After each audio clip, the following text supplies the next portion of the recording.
Welcome. Thank you so much for coming today. Beginning my directorship of the Medical Humanities and Arts program at Stanford during the pandemic really drove home to me the importance of humanities and arts to our healthcare community. We were able to respond to the enormous need for creative expression and community during this unprecedented time. Our efforts were recognized with national awards, including the Case Grand Gold Award. My predecessor and the founder of this program, Dr. Audrey Schaefer, was honored by the International Health Humanities Consortium with the inaugural Leadership and Service Award for her outstanding contributions to the field of medical humanities and arts.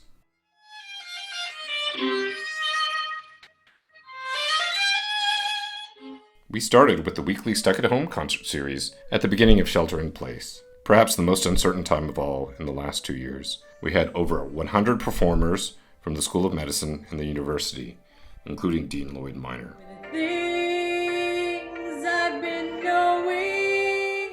I'm really thankful for the Stanford community. This has been a very stressful time for all of us. I couldn't be more pleased with the way we've responded as a community.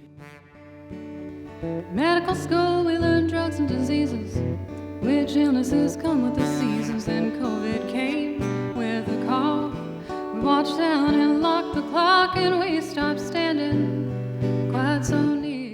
That series led to a Stuck at Home concert in Bing Concert Hall, a wonderful way to say thank you in real life to our friends and colleagues who had shared their musical talents with us. We were also able to pivot our writing workshop program to Zoom and to expand its reach to hundreds of healthcare providers from across the country and the world. It culminated in the first ever Writing Medicine retreat. This retreat is very similar to the medical student retreats we've offered through the years. We were thrilled when we were able to offer the student retreats again to over 100 students in person. We also launched a storytelling service with our friends at the Health Library to help employees, students, and patients tell their stories. Our strong desire to recognize the enormous death toll from COVID-19, as well as the heartache and grief of our community who lost loved ones, resulted in 2 projects that touched more than 4,000 Stanford employees and community members. With our friends from the Department of Music and the Office of Religious and Spiritual Life, we created a Stanford Soundwalk and a Stanford Pedal project.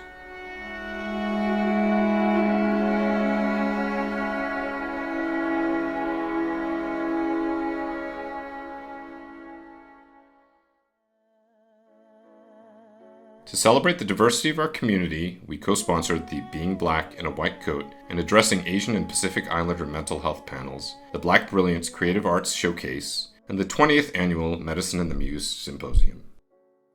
Sometimes I feel like I don't. We were able to create programming, too, for more than 30 high school and college students with interest in art and anatomy and storytelling and medicine, drawing on the expertise of our Stanford Medicine and Stanford University colleagues who generously contributed to the program. I was debating what to call this. I tend to think of 50 as like middle age, and maybe like even the middle of middle age, maybe depending on who you are, the young middle of middle age. On the other end of the spectrum, we brought a medical humanities and arts lens to those contemplating the final third of their life with a half-day symposium called Aiming Higher After 50.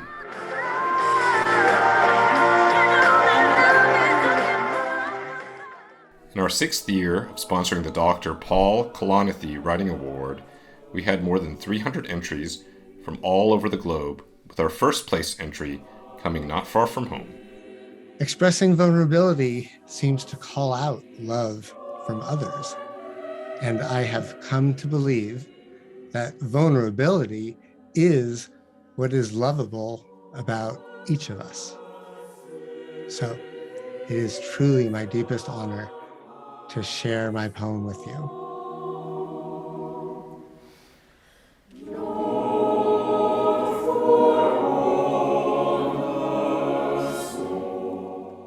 Thanks to the enormous interest from our Stanford Medicine and Hospitals colleagues and friends, we launched the first ever Stanford Medicine Chorus and Stanford Medicine Orchestra, with the first concert performed in the Bing Concert Hall.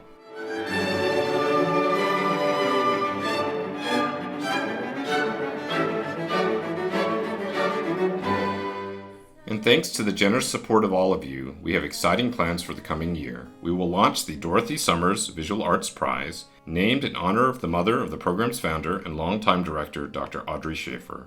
This prize will be supported by generous donations made by you and others to the Dr. Audrey Schaefer Medical Humanities and Arts Fund. Our future plans, with your support, also include explorations in dance and medicine, a health media fellowship, and a Big Ideas in Medicine conference. So, on behalf of the Medical Humanities and Arts team, please accept my gratitude.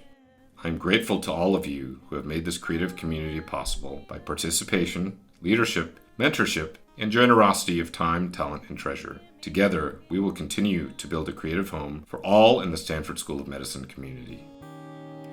You just call out